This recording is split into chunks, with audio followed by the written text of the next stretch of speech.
quiero invitarles a que, primero que todo, imaginen algo. Yo sé que ahorita vamos a abrir las escrituras, pero quiero invitarlos a algo bien particular. Quiero invitarlos a que imaginen por un momento a un personaje. Quiero que imaginen por un momento a un astronauta. ¿Cuántos han visto películas de viajes espaciales, documentales de astronautas? Bueno, ok, vamos a ubicarnos en ese personaje, en ese astronauta que es enviado a una misión al espacio exterior, ¿verdad? Y esta persona va equipado con un traje diseñado especialmente para protegerlo, para darle oxígeno, para darle movilidad, porque allá la gravedad pues no existe, así que ese traje le ayuda a moverse allá, le ayuda también a tener comunicación con acá, con el planeta, porque están totalmente fuera de este mundo. Así que todo lo que este personaje, todo lo que este astronauta necesita para sobrevivir en ese ambiente tan hostil, tan diferente, tan adverso, todo lo que él necesita para sobrevivir allí está dentro de ese traje de astronauta. Pero, ¿qué pasaría? Piense usted, ¿qué pasaría si al llegar al espacio exterior, este hombre decidiera de repente quitarse el casco que va con el traje de astronauta, pensando que él puede manejar esa situación por sí mismo, que él no necesita de ese equipamiento para poder sobrevivir en el espacio exterior? Les pregunto, ¿qué pasaría? Pues yo creo que la respuesta es fácil, ¿verdad? Yo creo que en cuestión de segundos, inmediatamente este hombre moriría, ya que su vida completamente depende de ¿qué? De ese traje espacial. Pues, mis amados amigos, hermanos, de manera particular y muy parecida, y yo creería que de manera aún más profunda, es nuestra vida en Cristo. Porque así como este astronauta no puede vivir en el espacio exterior sin ese traje del que acabamos de hablar, pues hermanos, nosotros no podemos vivir la vida cristiana sin estar revestidos de Cristo. Así como este astronauta está totalmente revestido de este traje espacial. Hermanos, Cristo no es un accesorio para nuestra vida. Cristo no es algo que nosotros añadimos a nuestras actividades diarias. Cristo es nuestra vida como tal. Y sin Cristo no hay esperanza, sin Cristo no hay dirección, sin Cristo no hay verdadera transformación en nuestras vidas. Estar revestidos de Cristo significa estar unidos a Él por la fe en Él, de tal manera que su justicia, la justicia de Cristo, nos cubre por completo, lo que algunos llaman justificación. Y además su carácter comienza a transformarnos desde adentro, lo que se le conoce como santificación. No es solo un cambio externo de conducta, sino una nueva identidad en Él. Ahora vivimos como aquellos que han sido cubiertos por la vida o con la vida, la muerte y la resurrección de Cristo. Él es nuestra vestidura, hermanos. Cristo es nuestra vestidura. Él nos cubre delante de Dios y nos moldea por dentro constantemente. Es un llamado diario a vivir de acuerdo a lo que ya nosotros como creyentes somos en Él. No nos vestimos para ganarnos el favor de Dios, sino porque ya hemos recibido el favor de Dios. Sin embargo, si realmente somos honestos, si realmente somos sinceros, muchos creyentes, y mucho me temo que aún aquí, muchos de nosotros luchamos todavía con la tentación de vivir como si Cristo no fuera suficiente. Nos distraemos fácilmente con las cosas de este mundo. Permitimos que el pecado se acomode en nuestro corazón. Y muchas veces estamos viviendo desconectados de esta nueva identidad que nosotros hemos recibido por gracia. Cuando el apóstol Pablo está escribiendo la carta a los Colosenses, de la cual hoy vamos a leer el capítulo 3, lo hace porque estos cristianos en la iglesia de Colosas también estaban enfrentando este mismo tipo de situación. Habían enseñanzas alrededor de ellos y aún al interior de esa iglesia que prometían una espiritualidad más elevada, pero que realmente los estaban alejando de Cristo mismo. Algunos defendían normas humanas, otros buscaban experiencias, podría decir, místicas quizás, pero todos ellos tenían algo en común. Estaban desviando la mirada de la suficiencia de Cristo. Y por eso Pablo, en esta carta a los Colosenses, está levantando su voz con mucha claridad, pero también con mucha ternura hacia estos creyentes de la iglesia de Colosas. Y les está recordando algo. Y es que Cristo no solo es supremo sobre todo lo creado. Cristo no solamente el primero sobre todo, sino también que es el primero sobre su iglesia. También Cristo es suficiente para transformar por completo mi vida y también tu vida. Amén. Por eso en Colosenses capítulo 3, versículo 1 al 17, no encontramos un conjunto de normas meramente. Pablo nos está mostrando en este texto que vamos a leer a continuación, Pablo nos está mostrando cómo se ve una vida renovada desde dentro. ¿Cómo es que nosotros podemos identificar a una persona que evidentemente ha nacido de nuevo, que evidentemente es una persona en la que Cristo está haciendo su obra? Una vida que nace de haber sido resucitados en Cristo porque estábamos muertos en nuestros delitos y pecados. Así que, hermanos, hermanas, amigos, visitantes, vamos a escuchar con atención lo que nos dice este pasaje. Por eso vamos a leer todos juntos Colosenses capítulo 3, versículo 1 hasta el versículo 17. Y Pablo en esta porción, guiado por el Espíritu Santo, dice lo siguiente: ya que han sido, vamos a la NTV, ¿sí? Ya que han sido resucitados a una nueva vida con Cristo, pongan la mira en las verdades del cielo, donde Cristo está sentado en el lugar de honor a la derecha de Dios. Piensen en las cosas del cielo, no en las de la tierra, pues ustedes han muerto a esta vida y su verdadera vida está escondida con Cristo en Dios. Cuando Cristo, quien es la vida de ustedes, se ha revelado a todo el mundo, ustedes participarán de toda su gloria. Así que hagan morir las cosas pecaminosas y terrenales que acechan dentro de ustedes. No tengan nada que ver con la inmoralidad sexual, la impureza, las bajas pasiones y los malos deseos. No sean ávaros, pues la persona ávara es idólatra porque adora las cosas de este mundo. A causa de esos pecados viene la furia de Dios. Ustedes solían hacer esas cosas cuando su vida aún formaba parte de este mundo, pero ahora es el momento de eliminar el enojo, la furia, el comportamiento malicioso, la calumnia y el lenguaje sucio. No se mientan unos a otros, porque ustedes ya se han quitado la vieja naturaleza pecaminosa y todos sus actos perversos. Vístanse con la nueva naturaleza y se renovarán a medida que aprendan a conocer a su Creador y se parezcan más a Él.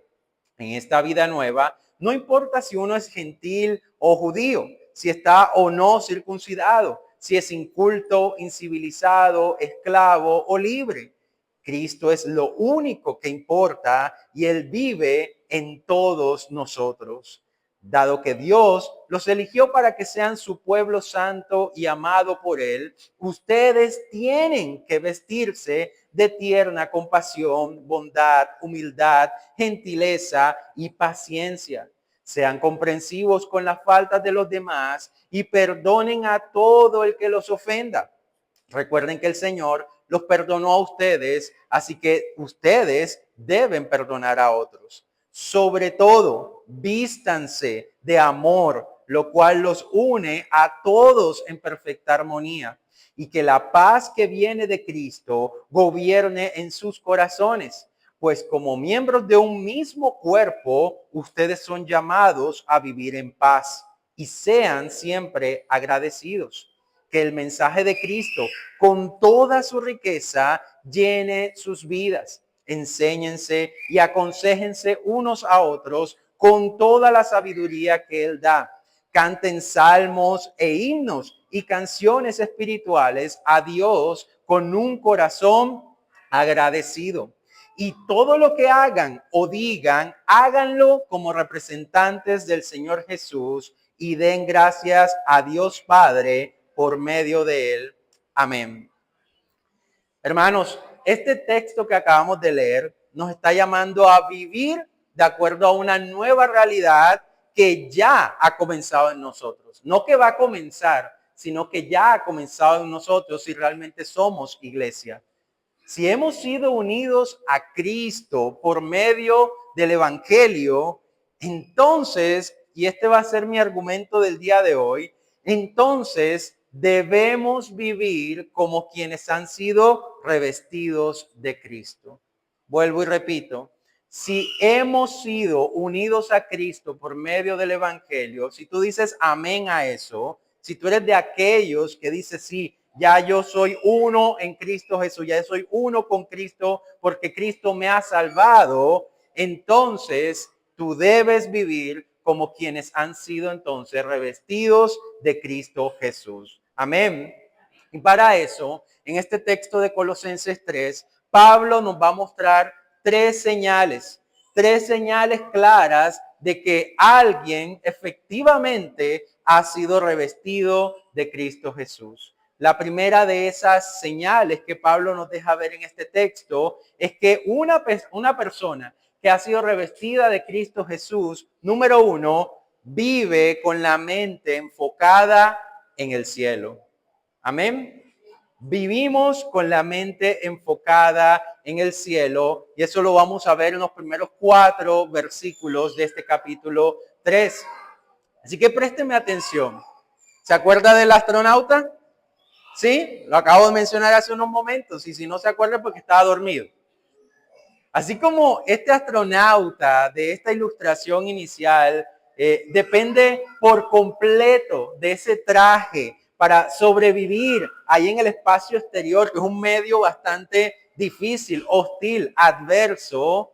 Présteme atención a esto. El creyente depende completamente de Cristo para vivir en este mundo caído, que es un mundo totalmente hostil, un mundo totalmente adverso, injusto, lleno de maldad, etcétera, etcétera, etcétera. Dependemos nosotros como creyentes totalmente de Cristo para vivir en este mundo caído, como ese astronauta depende totalmente de ese traje para sobrevivir en ese mundo hostil. Ya que sin Cristo, como lo decía ahorita, no hay propósito, no hay dirección y tampoco hay esperanza verdadera. Precisamente por eso Pablo comienza este capítulo 3 con una afirmación contundente. Quiero volverlo a leer en el versículo 1. Mire cómo Pablo comienza. Ya que han sido resucitados a una nueva vida con Cristo. O sea, él empieza con una afirmación. Y de hecho me gusta cómo lo dice la Nueva Biblia de las Américas, que dice, si ustedes pues han resucitado con Cristo. O sea, Pablo comienza no con una posibilidad. Pablo comienza con una certeza que es consumada para todo creyente. O sea, esto es una certeza. Esto ya existe en aquel que ha sido salvo por el Señor. De hecho, en la misma carta a los Colosenses, en el capítulo 2, versículo 13, Colosenses 2:13, dice, y cuando ustedes estaban muertos en sus delitos y en la incircuncisión de su carne, Dios les dio vida juntamente con Cristo, habiéndolos perdonados por todos los delitos. Estoy leyendo la Nueva Biblia de las Américas, me perdonan la traducción allí.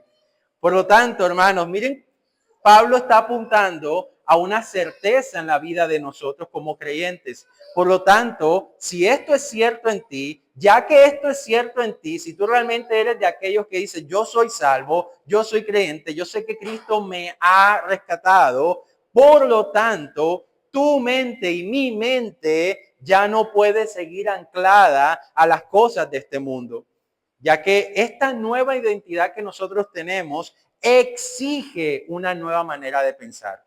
Ya no estamos muertos en nuestros delitos y pecados. Cristo nos ha rescatado y por ende la manera como pienso es totalmente distinta porque esta nueva identidad, esta identidad de ser cristiano, de ser creyente, de ser salvo, exige una manera totalmente distinta de pensar a como yo la tenía antes de que Cristo me rescatara. Por eso, el renglón seguido, versículo 1 y versículo 2, mire cómo Pablo sigue hablando allí, ya que ha sido resucitado a una nueva vida con Cristo. Miren el imperativo que está aquí, que dice, pongan la mirada ¿en dónde?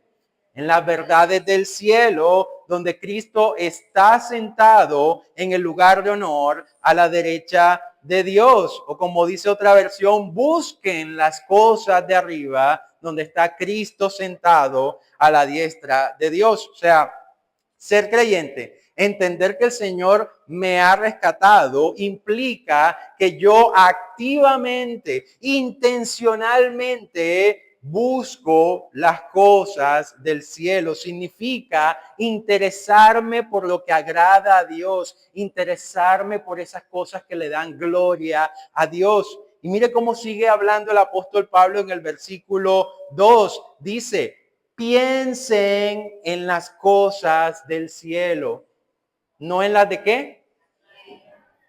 Piensen, y ese pensar no es simplemente, de las 24 horas del día, en algún momento, en algún segundo, yo me acordé que el cielo existe, yo me acordé de que Dios existe, yo me acordé de que, sí, yo soy creyente. No, pensar en ese sentido, y me gusta cómo lo dice la Biblia de las Américas, dice, pongan la mira en las cosas de arriba, no en las de este mundo. O sea, aquí hay un llamado a todo creyente a enfocarnos y mantener nuestros afectos, mantener nuestros pensamientos centrados ¿en dónde? En Cristo, en el cielo, porque allá está Cristo sentado a la diestra de Dios. Hermanos, en ese sentido, pensar en el cielo, pensar en lo celestial, no es para nada desconectarse de la vida diaria. No es como que no voy a hacer el aseo hoy en la casa, las damas de casa, no voy a atender a los niños, o los hombres no voy a trabajar hoy porque estoy pensando en las cosas del cielo. No es un llamado a desconectarse de nuestra vida diaria porque tenemos responsabilidades, tenemos cosas que hacer. No es un llamado a eso, sino a vivir cada cosa de nuestra vida diaria, llámese trabajo, familia, decisiones que tienes que tomar, la iglesia, etcétera, etcétera. Vivir todas esas cosas desde la perspectiva del cielo, desde la perspectiva del evangelio. Porque como creyentes, y ahí dice el versículo 3, dice Pablo, como creyentes dice, versículo 3, pues ustedes ¿qué? ¿Han qué? Mire su Biblia, dice, ustedes han muerto a esta vida y su verdadera vida, ¿dónde está? Escondida con Cristo en Dios. Nosotros, si es que realmente somos de los que Pablo dice, si ya que ustedes han sido resucitados, ahora, si ese no es tu caso, pues yo entiendo por qué no piensas en las cosas del cielo. Porque un muerto no puede pensar. Y de acuerdo a Efesios capítulo 2, eso era lo que éramos antes de Cristo. Antes de Cristo estábamos muertos en nuestros delitos y pecados. Y yo te digo una cosa, ¿qué hace un muerto? Tú le puedes decir a un muerto, piensa en las cosas del cielo, pon tu mirada en las cosas del cielo. No, es como hablarle yo a este objeto, dice, pero alaba al Señor, pero deja de quejarte, pero deja de ser tan orgulloso. Y tú me dirás, tú estás loco. Sí, estoy loco porque esto no tiene vida. Así que no puede hacer absolutamente nada. Y eso era lo que tú y yo éramos antes de que Cristo nos rescatara. Por eso Pablo empieza con una certeza. Dice, ya que Ustedes han sido resucitados, ya que ustedes son creyentes, entonces piensen en las cosas del cielo. Así que todas las áreas de nuestra vida deben ir influenciadas por la perspectiva del cielo, ya no como hacíamos antes, porque nosotros, gracias a la obra de Cristo, hemos muerto a este tipo de vida, que bueno, era vida entre comillas, pero estábamos muertos espiritualmente hablando. Hemos muerto y nuestra vida está escondida con Cristo en Dios. Para los cristianos de Colosas, para los colosenses, este llamado a una mente enfocada en el cielo también era un fuerte llamado a dejar de poner la mirada en esas falsas enseñanzas que los estaban bombardeando por todos lados, las cuales les estaban diciendo o les estaban enseñando una espiritualidad aparente, pero vacía, desconectada de Cristo. Vamos a echar un vistazo a Colosenses 2. Ahí el capítulo anterior, Colosenses 2 del 8 al 10, mire lo que dice. Dice, no permitan que nadie los atrape con filosofías huecas y disparates elocuentes que nacen del pensamiento humano y de los poderes espirituales de este mundo y no de qué? De Cristo. Pues en Cristo, ¿qué habita?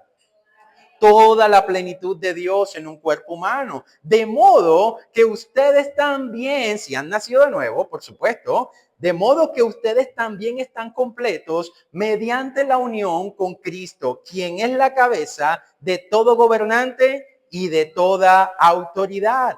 Pablo viene hablándoles a ellos porque los colosenses, queridos amigos y hermanos, también estaban desconectando su mente de las cosas del cielo, porque habían enseñanzas alrededor de ellos, perspectivas de vida, filosofías de vida que tenían apariencia de ser algo muy piadoso quizás, algo muy elocuente, algo muy, razonable, pero que todo eso los estaba desconectando de tener una mentalidad del cielo. Y Pablo los llama, los exhorta fuertemente a que andan buscando en esas cosas. Si en Cristo habita toda la plenitud de Dios en un cuerpo humano y ustedes son templo de Cristo Jesús, son templo del Espíritu Santo. Cristo, aquel en el que habita toda la plenitud de Dios, habita en ustedes. Amén. Así que Cristo nos ayuda a mantenernos conectados con esa verdad del cielo. Pablo recuerda que todo lo que necesitamos para vivir de manera piadosa en este mundo se encuentra en Cristo Jesús. Amén. Pero la pregunta que puede aparecer a continuación es, ok, yo entiendo que debo considerar esta verdad de manera muy fuerte si yo soy creyente. Pero la pregunta es, entonces, ¿cómo cultivo una mente celestial? ¿Cómo cultivo esa mente que se mantiene conectada a las verdades del cielo? Pues hay varias maneras en las cuales nosotros podemos y debemos hacerlo. La primera, principal, a través de la palabra, por supuesto. Alimentar nuestra mente con la verdad de las escrituras de manera constante. Es triste y es lamentable ver cómo creyentes pretenden vivir su vida como la de este astronauta, quitándose el casco en medio de un mundo hostil. Entonces, pretendemos tomar decisiones, pretendemos afrontar las dificultades que tenemos, pero desde nuestra perspectiva, desde nuestro razonamiento, con lo que se me ocurre ahora mismo que es la mejor solución.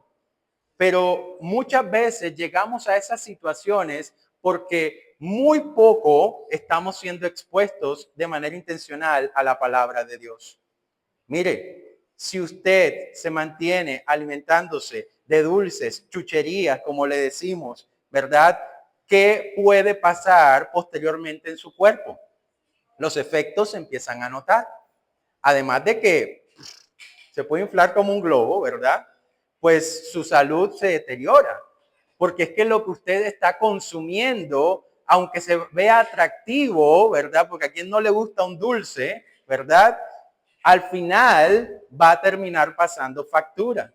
Pues en la medida en que yo me expongo a cosas distintas a la palabra, y ahí tú puedes meter muchas cosas, redes sociales, todo lo que no sea la palabra del Señor, pues al final de cuentas eso va a pasar factura. Y la manera como nosotros vamos a pensar va a ser de acuerdo a lo que yo he estado consumiendo. Si tú consumes Biblia, si tú consumes palabra, a la postre tu mentalidad va siendo influenciada por lo que dice la palabra. Lo que tú vas a pensar y las decisiones que tú vas a tomar van a estar conectadas con la perspectiva del cielo. Amén. De hecho, Colosenses 3:16, ahí más adelantico va a decir que la palabra de Cristo habita en abundancia en ustedes, con toda sabiduría, enseñándose, amonestándose unos a otros, con salmos, himnos, canciones espirituales, cantando a Dios con acción de gracia en sus corazones. Que la palabra del Señor more abundantemente en nuestros corazones. Así que una manera de cultivar esta mentalidad celestial, pues es consumiendo palabra, exponiéndonos a la palabra del Señor. Amén.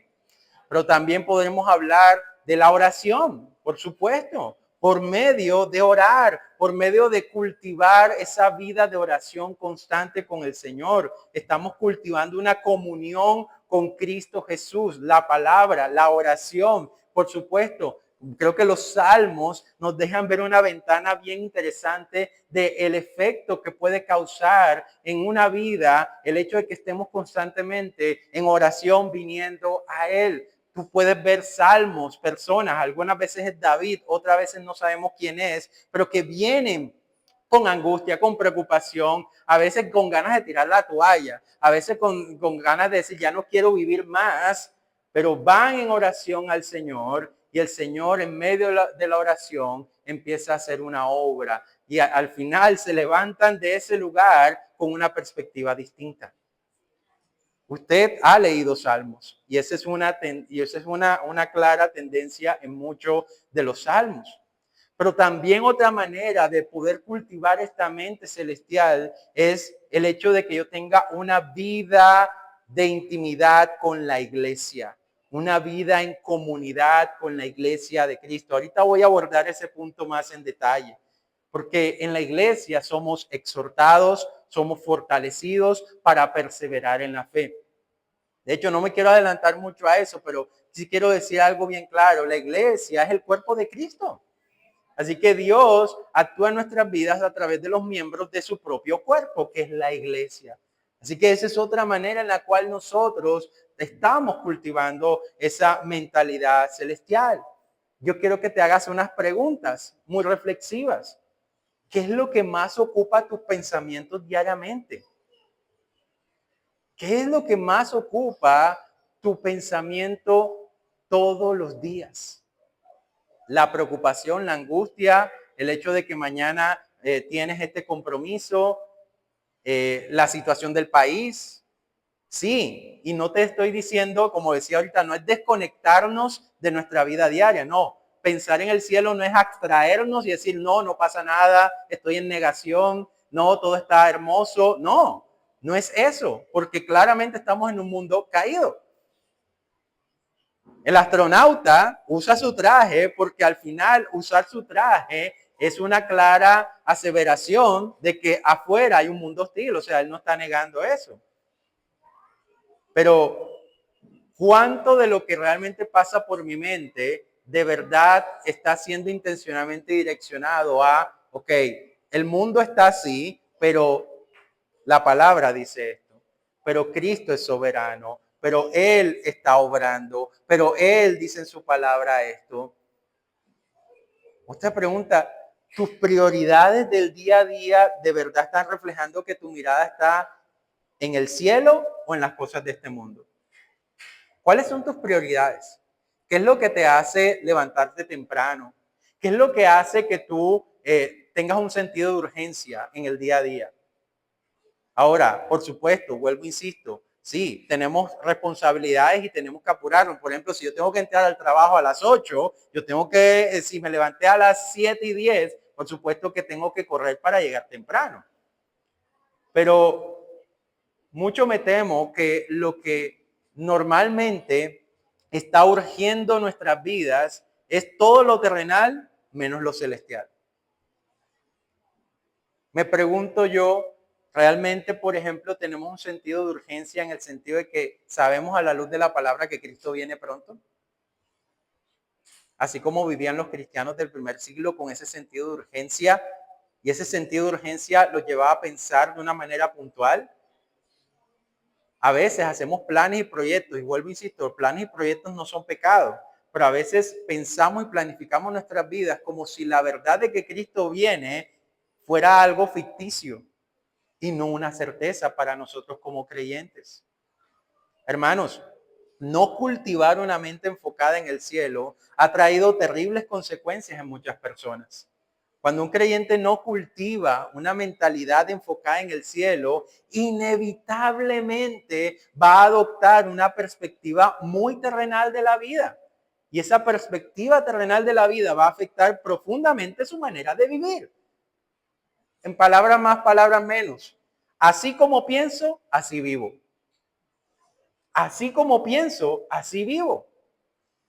Por ejemplo, esta tendencia en muchas personas, por ejemplo, lo lleva a enfrentar el dolor, la injusticia con resentimiento, amargura y dejamos de ver la soberanía de Dios en medio de todo.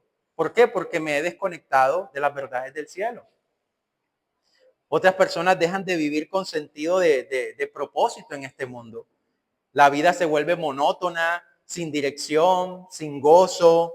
Se empieza a vivir como si fuéramos ciudadanos permanentes de este mundo, cuando es todo lo contrario. Nosotros en este mundo somos extranjeros, somos peregrinos. O sea, nuestra residencia en este mundo es temporal, no es permanente. Pero a veces, debido a que estamos tan desconectados de las verdades del cielo, vivimos en esta vida como si nuestra residencia permanente fuera esta. Y por eso perdemos la esperanza, perdemos el propósito, perdemos el gozo, porque se nos olvida que nuestra ciudadanía es celestial y que viene lo mejor para nosotros.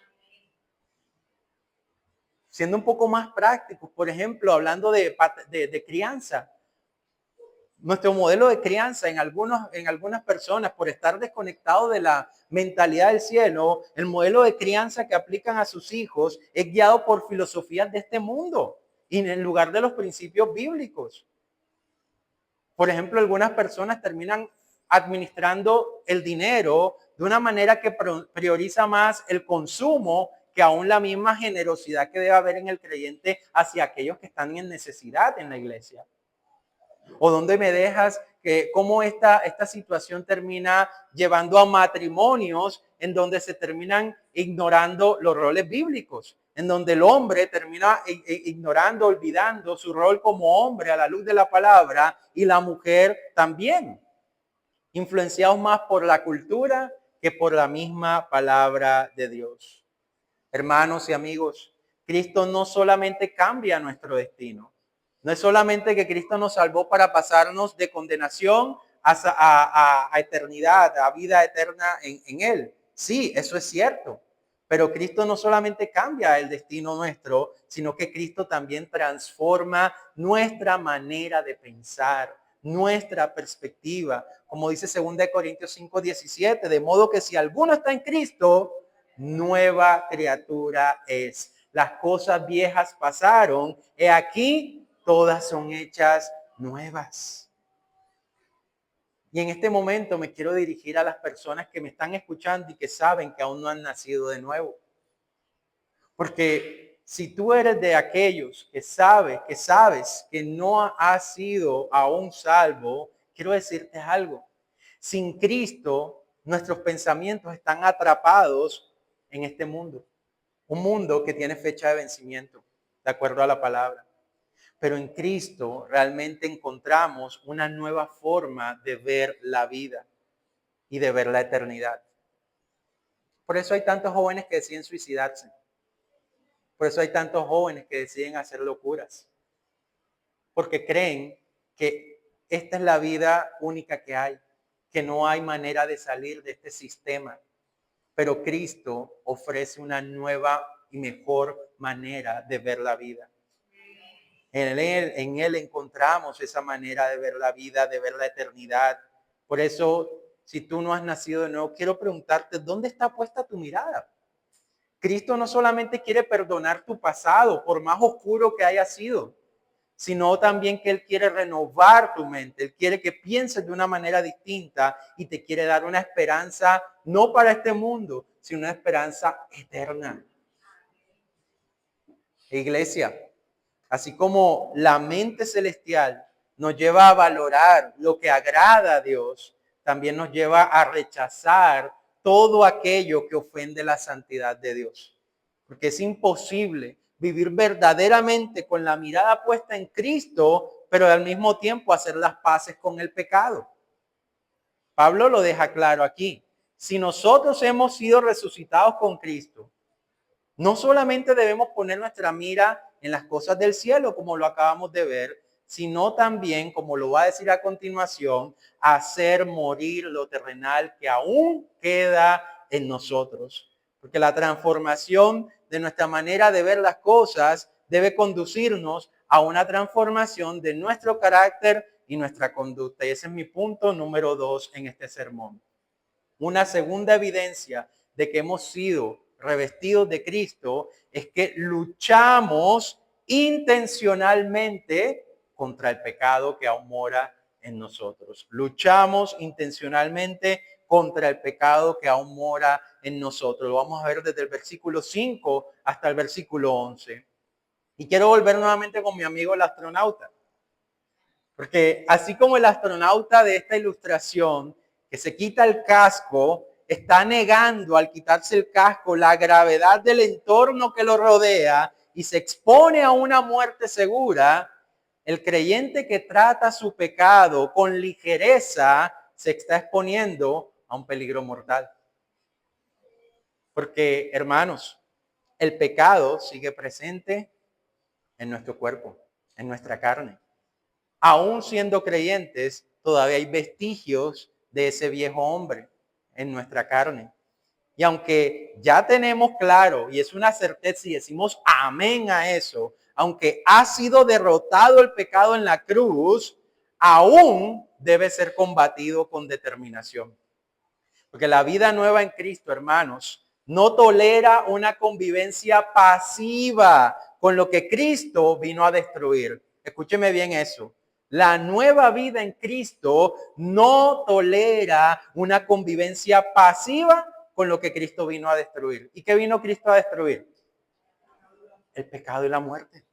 Por eso, si yo soy revestido de Cristo, una de las señales de que eso es verdad en mi vida es que yo no soy pasivo con aquello con lo cual Él vino a destruir y a dar su vida para que eso terminara.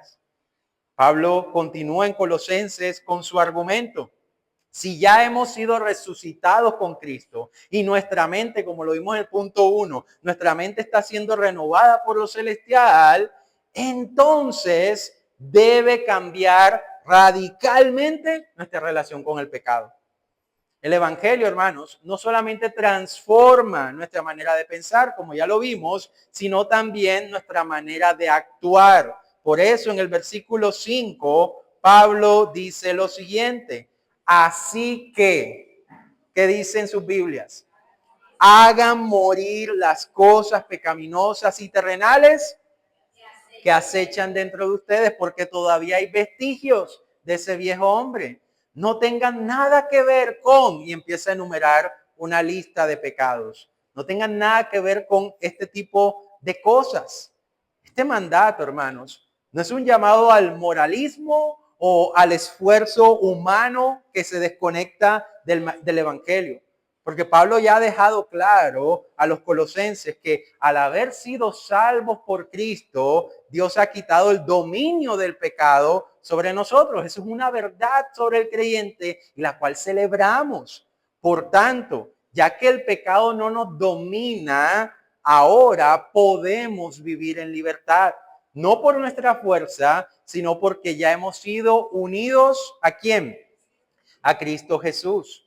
Así que Pablo no está pidiendo algo imposible, porque aún viene a mi mente Romanos capítulo 6, cuando dice, porque si vivimos, para el Señor vivimos, así que también ustedes considérense muertos al pecado, pero vivos para Dios en Cristo Jesús. ¿Qué quiere decir? Que No es algo imposible para nosotros como creyentes luchar activamente aún con los vestigios de pecado que hay en nosotros. Antes no lo podíamos hacer porque estábamos ¿cómo? Muertos. Y tú le puedes decir a un muerto, hey, deja de hacer eso. Hey, deja el orgullo. Hey, deja de ser tan avaro. Hey, deja la inmoralidad sexual. No. ¿Y por qué no lo podíamos dejar en el pasado? Porque estábamos muertos. Pero si hay vida en nosotros, ahora sí tenemos la capacidad de luchar. Y ni siquiera es nuestra vida, es la verdadera vida que tenemos que está escondida con Cristo en Dios. Pablo está llamando a vivir de forma coherente con esta nueva identidad que ahora tenemos en Cristo Jesús. Si tú has sido resucitado en Cristo Jesús, entonces el pecado ya no es tu amo. Escucha bien eso. Ya el pecado no te controla, no te domina. Aunque haya vestigios de pecado todavía en ti, ya la situación es totalmente diferente. Antes te tenía aplacado en el suelo, sin posibilidad de levantarte. Pero Cristo en su misericordia te ha dado una nueva vida y te ha dado la capacidad para poder pelear en contra del pecado. Por eso debemos considerar, como dice este texto, debemos considerarnos muertos al pecado, hacer morir las obras de la naturaleza pecaminosa y actuar en consecuencia, hermanos. La pregunta es, ¿cómo evidencio en mi vida esta lucha intencional contra el pecado? ¿Cuáles son esas señales que indican que realmente yo estoy luchando con el pecado? Pues yo te puedo decir varias cosas. Número 1, reconociendo que el pecado es un enemigo real, pero vencido. O sea, es un enemigo, pero un enemigo que ya tiene una lápida en la cabeza que dice, ya estás vencido. Número 1, el pecado no debe ser ignorado ni subestimado, por supuesto.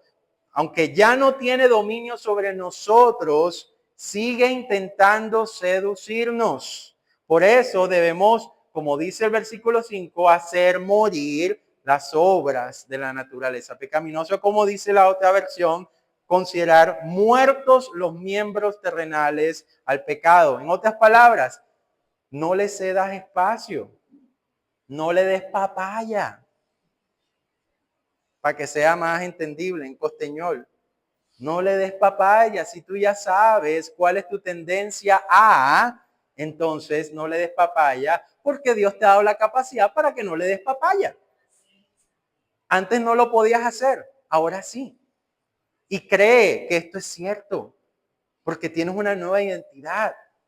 O sea, tú puedes hacerlo, y no por ti, sino por Cristo que mora en ti.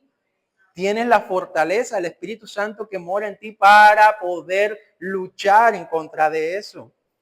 Pero también ten en cuenta que no basta con evitar solamente el mal que se ve, porque Pablo no solamente está mencionando pecados sexuales a partir del versículo 5, sino también él más adelante va a citar pecados que no son, digamos, tan visibles, de buenas a primeras, a decir la ira, la malicia, la mentira, pero debemos despojarnos del viejo hombre como quien se quita un traje contaminado y hacer morir todo lo que no refleja a Cristo. Una vez tú has diagnosticado, por la gracia del Señor, que tú tienes un problema con el orgullo, que antes no se veía tan claro, pero que ahora por la gracia de Dios tú lo estás viendo más claro, entonces sé intencional, esfuérzate. Y ese esforzarse no solamente es hora y ya, sino, ok, busca ayuda.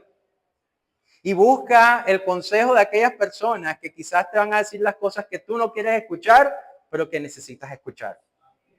Porque una de las inclinaciones de nuestro corazón pecaminoso es que quiero buscar a aquel que me apapache solamente. Y que me digas campeón, tranquilo campeón. No, muchas veces voy a necesitar a aquel que mete el dedo en la llaga. ¿Y tú sabes qué significa eso? Que me va a doler, pero que si no hacen esa operación, entonces no voy a poder avanzar con esto. Eso es una clara señal de que tú estás luchando intencionalmente contra el pecado. Pero también algo esencial, confía en la obra terminada de Cristo para que tú puedas perseverar. La lucha con el pecado, hermanos, no es una tarea solitaria. No hay llaneros solitarios en la lucha contra el pecado. La victoria está asegurada, hermanos, porque estamos en Cristo. La santidad para aquel que está en Cristo no es una carga, es una respuesta gozosa a la gracia que Dios ha depositado sobre nosotros. Por eso quiero que te hagas más preguntas. Hoy estoy preguntón, yo sé. Quiero que te preguntes qué actitudes, qué deseos, qué hábitos tú estás tolerando y que esos hábitos, deseos contradicen tu nueva identidad. ¿Qué son esas cosas que tú les estás dando papaya, verdad? Llámense maneras de pensar, hábitos, deseos, que contradicen totalmente lo que tú supuestamente eres. Otra pregunta, ¿te estás excusando en tu pecado? ¿Estás buscando justificaciones como Saúl, por ejemplo? ¿O más bien tú estás luchando con diligencia por hacer morir esas obras pecaminosas que todavía están en tu vida? ¿Confías en que Cristo tiene todo lo necesario para vivir una vida santa? Y por eso buscas todos los medios de gracia que Él ha puesto alrededor tuyo. Mira, yo creo que es una gran contradicción decir yo confío en que Cristo me ayuda a crecer en santidad, pero lo menos que yo hago es rendir cuentas sobre mi pecado. Es una gran contradicción. Porque si yo confío en que Cristo es el único que puede ayudarme a salir del problema que tengo con el orgullo, por ejemplo, con la ira, con la inmoralidad sexual, etcétera, etcétera. Si yo creo eso y digo amén, amén, amén, entonces ¿por qué te cuesta abrirte a otras personas? ¿Por qué te cuesta abrirte a la iglesia? Es una gran contradicción. Porque en la práctica tú estás demostrando que realmente tú no confías. Dios soberanamente ha establecido medios de gracia para que todos sus hijos e hijas puedan crecer a la imagen de Cristo. Confía en esos medios de gracia. Ahora, nadie dijo que no dolía. Sí va a doler, porque es que todavía tenemos una naturaleza pecaminosa que no quiere nada con Cristo. Entonces va a doler, pero es necesario. Hermanos, negar la presencia del pecado en nuestra vida es como una persona que ha sido diagnosticada con una enfermedad terminal y que rechaza el tratamiento porque en estos momentos se siente bien. No porque no duela, deja de ser mortal esa enfermedad. Yo he escuchado personas que ya les diagnosticaron una enfermedad, pero que en el momentico se sienten bien. Yo, ay, no parece que yo no tuviera nada. Y como no parece que yo no tuviera nada, entonces dejo de ser diligente en seguir los tratamientos. Como si esa enfermedad no existiera. Hermanos, el pecado se combate reconociendo su peligro y abrazando la medicina para ese peligro. ¿Cuál es la medicina? La obra redentora de Cristo. No es ignorando. Si ya tú sabes y sabes que tienes una tendencia a X pecado, no hagas como si, ok, pero es que en estos días todo está bien. No, sigue escarbando porque nuestro corazón es lo más perverso que hay. Nuestro corazón tiene una capacidad de mimetizar el pecado impresionante. O sea, la capacidad que tenemos para justificar, para excusar, para camuflar, para disfrazar lo que a la luz de la palabra se llama pecado es impresionante. Ni nosotros mismos tenemos certeza de cuán impresionante es la capacidad de nuestro corazón para hacer eso. Por eso, iglesia, después de mostrarnos lo que debemos desechar y hacer morir las obras de la naturaleza pecaminosa, ahora Pablo finalmente nos llama a revestirnos de manera activa de las virtudes de Cristo. Y lo hace en un contexto que es muy, pero muy relacional. Que la nueva vida no se expresa únicamente en aquello que evitamos, en aquello que rechazamos, sino también que esa nueva vida o el estar revestido con Cristo se evidencia en cómo yo vivo con los demás. Porque el fruto, hermanos, de haber sido transformados por Cristo, se hace visible, oiga bien, en la manera como nos relacionamos dentro del pueblo de Dios. Miren, es en el seno de la iglesia en donde realmente hay evidencia de que Cristo me ha salvado y de que Cristo me está transformando. Así que por eso llegamos a nuestro tercer punto del día de hoy. Otra evidencia de que hemos sido revestidos de Cristo es que crecemos junto con la iglesia. Amén. Estos son los versículos 12 hasta el 17. Y no me he olvidado de mi amigo el astronauta. Aquí lo tengo muy presente todavía. Porque vamos a volver al astronauta, a nuestro amigo astronauta. Yo creo que a algunos se les va a quedar la predica solamente por el astronauta. Pero volviendo a ese astronauta, a nuestra ilustración inicial, él no puede realizar su misión al espacio exterior solo, ya que depende, hermanos, de todo un sistema interconectado. Cada componente del traje, el casco, todo lo que hay, cada componente del traje, cada miembro de ese equipo, cada instrucción desde la base incluso, hacen parte de todo lo que él necesita para poder hacer esa misión al espacio exterior. De forma muy similar a eso, el creyente, oiga bien, quiero que se quede esto bien presente, el creyente, tú y yo, no fuimos diseñados para vivir la vida cristiana en aislamiento.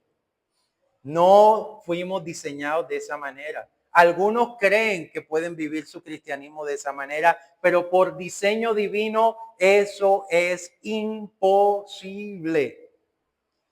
Cristo, hermanos, no solamente nos reconcilió con Dios, sino que nos unió ¿a qué? A su cuerpo. Cristo nos unió a un cuerpo y ese cuerpo se llama ¿cómo? Dígalo fuerte. Iglesia. Y es en ese contexto, no fuera de ese contexto, o sea, es solo y solo en la iglesia en donde realmente nosotros crecemos y nos revestimos de esa nueva vida. Solo en la iglesia, porque es su cuerpo. Cristo no tiene 10 cuerpos, tiene uno solo y se llama iglesia. Así que después de exhortar Pablo a los colosenses a, número 1, enfocar su mente en el cielo. 2, a luchar activamente contra el pecado con total determinación. Pablo los lleva ahora a que vean esa dimensión comunitaria, relacional. Porque la nueva vida en Cristo se nota también en nuestra relación con los demás miembros de la iglesia. No cualquier tipo de relación es esta, hermanos. Relaciones dentro del pueblo que ha sido redimido con la sangre de Cristo. Mira lo que dice el versículo 12.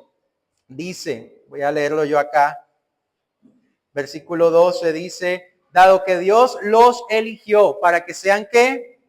Su pueblo santo y amado por él, ustedes tienen que vestirse de tierna compasión, bondad, humildad, gentileza y paciencia, como lo dice la Biblia de las Américas. Entonces, ustedes como escogidos de Dios, santos y amados, revístanse de tierna compasión, bondad, humildad, mansedumbre, paciencia, soportándose unos a otros, perdonándose unos a otros. Esa afirmación que Pablo está haciendo es fundamental, hermanos. Antes de llamar a los colosenses a vivir de una manera concreta, Pablo les recuerda quiénes son por gracia.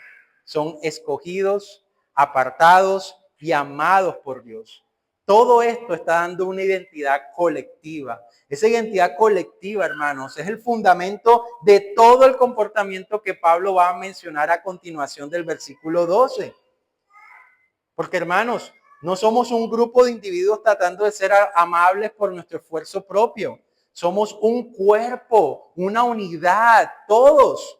Un cuerpo formado por Dios, vestido, revestido con Cristo, llamados a reflejar su carácter en comunidad. No somos llamados a reflejar amabilidad, tolerancia con el pecado de manera aislada. Somos llamados a manifestar ese tipo de actitudes de manera corporativa, porque es el cuerpo del Señor. Pero ya que sigo con mis preguntas, ¿cómo se manifiesta realmente que yo estoy viviendo intencionalmente en la comunidad de la iglesia de Jesucristo?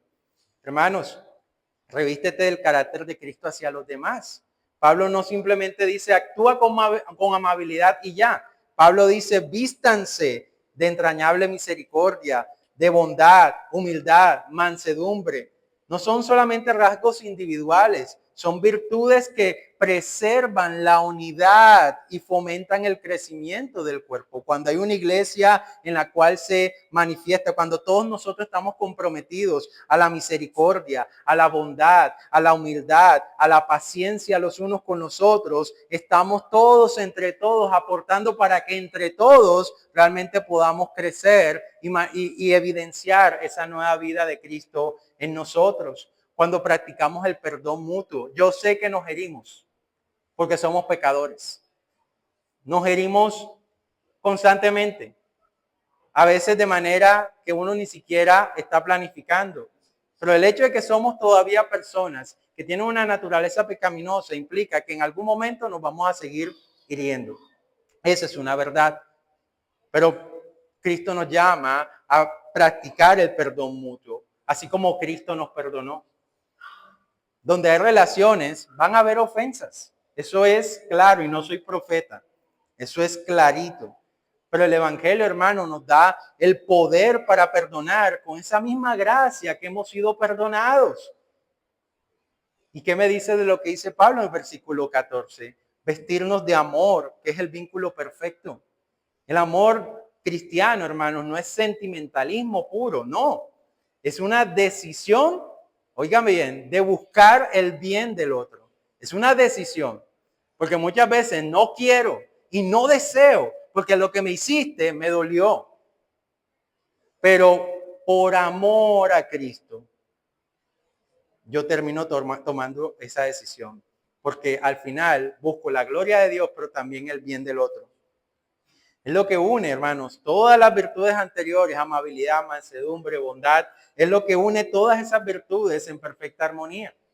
Porque somos pacientes los unos con los otros, porque al final tomamos la decisión de, quiero el bien de mi hermano, quiero el bien de mi hermana, quiero el bien de mis hermanos de la iglesia. Dejando que la paz de Cristo gobierne sobre nuestros corazones, hermanos. No se trata solamente de esa paz interior, no, sino de vivir en paz los unos con los otros dentro del mismo cuerpo, como dice el versículo 15.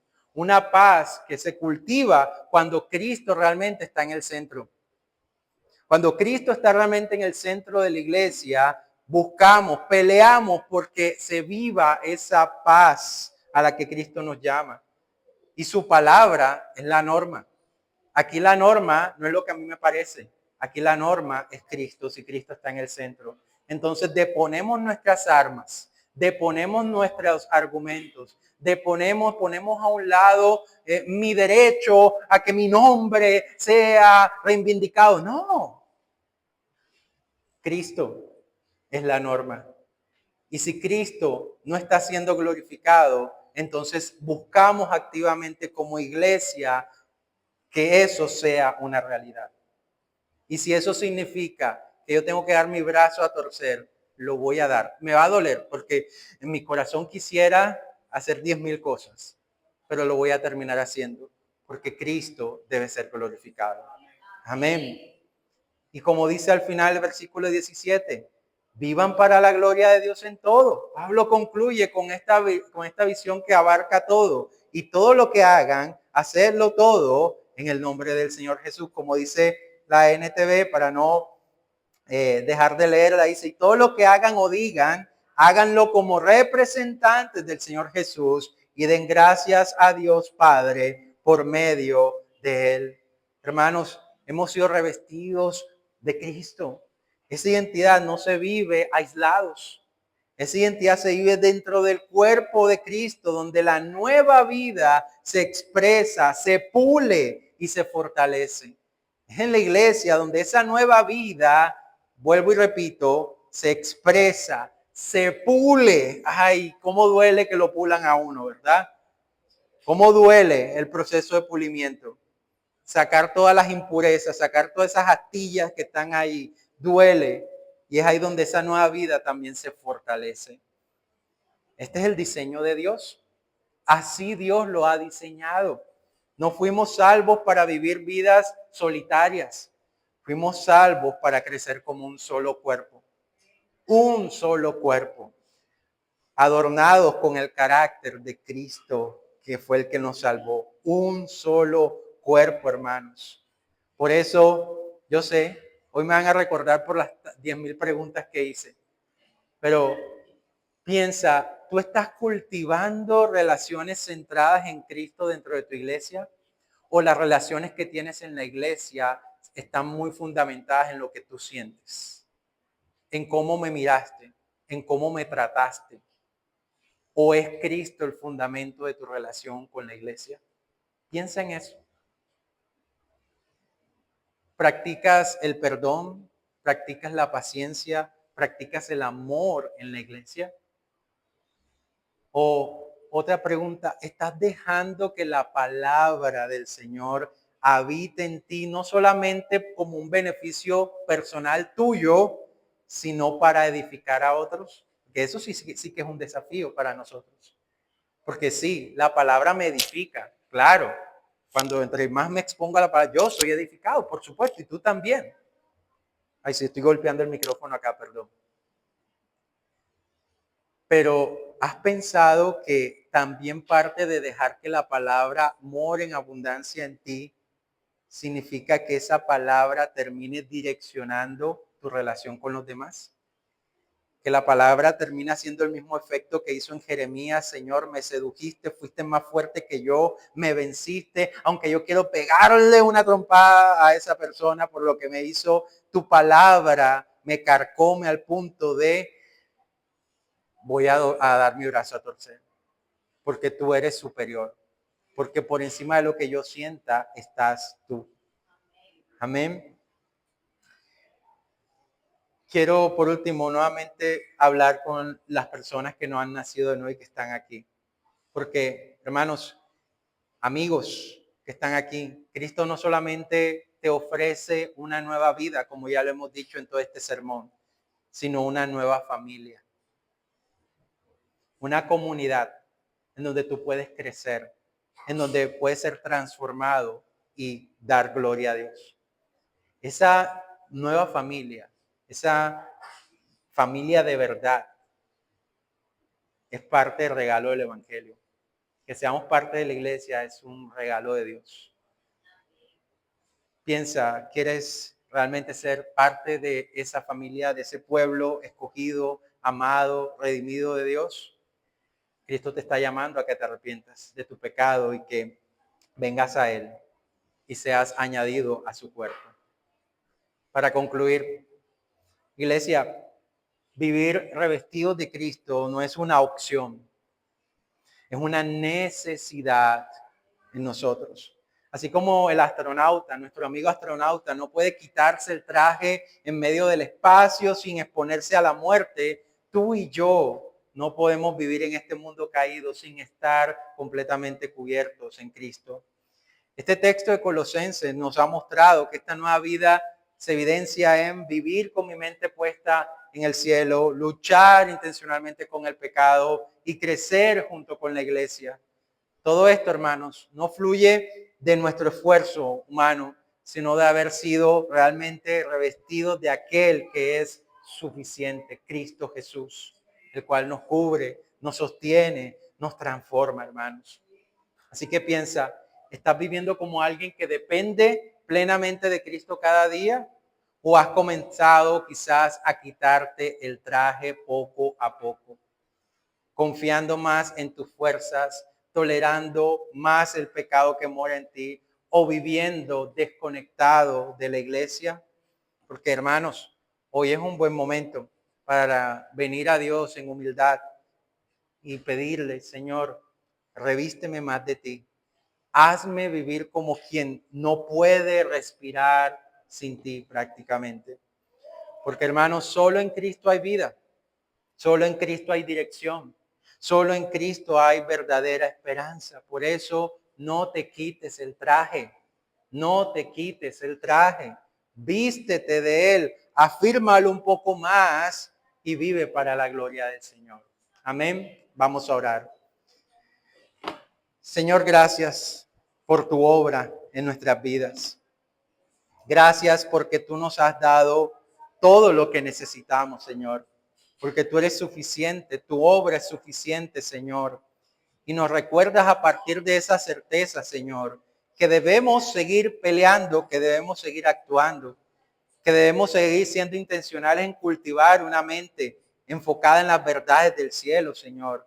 Perdónanos, porque muchas veces las ocupaciones, las dificultades, el trajín, el día a día, Señor, ha acaparado más nuestra atención que las verdades eternas de la palabra del Señor. Pero también, Señor, ayúdanos a luchar activamente con el pecado que aún mora en nosotros, porque nos has dado vida y esa vida nos da la capacidad para decir no a la tentación, para decir no a la tendencia de mi corazón que todavía quiere oponerse, Señor, a lo que tu palabra dice. Pero también, Señor, ayúdanos porque nos has dado vida a vivir activamente en tu cuerpo, a desarrollar una relación profunda con los miembros de tu cuerpo, porque es tu cuerpo. Cada uno de mis hermanos y hermanas en la fe han sido traídos por ti y son usados por ti para que yo pueda seguir creciendo en la fe. Así que a pesar del pecado, a pesar de las dificultades que como iglesia podemos vivir y seguiremos viviendo, porque aún hay pecado en cada uno de nosotros, ayúdanos, Señor, a entender que tú eres el centro y que gracias a ese esfuerzo, Señor, de que tú seas el centro, vamos a seguir creciendo cada día más para tu gloria. Definitivamente, Señor, seguimos necesitando de tu gracia para que podamos seguir dándote gloria. Ayúdanos, Señor. Te lo pedimos en el nombre de Jesús. Amén.